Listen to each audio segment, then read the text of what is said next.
راولپنڈی میں لڑکی پر تشدد اور بال کاٹنے کا مقدمہ، عدالت نے ملزم انیس اور جلیل خان کی ضمانت بعد از گرفتاری درخواست منظور کر لی ہے۔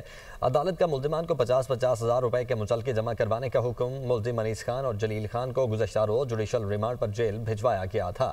احمد بھٹی راولپنڈی سے ہمارے ساتھ موجود ہیں۔ احمد بھٹی، بتائے گا آپ کن گراؤنڈز پر یہ درخواست منظور ہوئی؟ جی، ضمانت بعد از گرفتاری یہ منظور کی گئی ہے اور ملزم انیس خان عرف دورانی اور جلیل خان کو ضمانت پر رہا کرنے کا حکم دیا گیا ہے۔ یہ ضمانت جوڈیشل مجسٹریٹ صوفیہ ملک نے منظور کی ہے۔ ملزمان کے خلاف 25 نومبر کو تھانہ نصیر آباد میں مقدمہ درج کیا گیا تھا، جس میں ایک ٹک ٹاکر لڑکی اس کے بال کاٹ کر ویڈیو وائرل کی تھی، جس پر ان ملزمان کو گرفتار کیا گیا تھا اور پولیس نے دوران ریمانڈ ملزمان سے وہ کینچی بھی برآمد کر لی جس سے بال کاٹے تھے اور دیگر شواہد بھی اکٹھے کر لیے تھے۔ دیگر شواہد بھی اکٹھے کر لیے ہیں۔ احمد بھٹی، بہت شکریہ آپ کا۔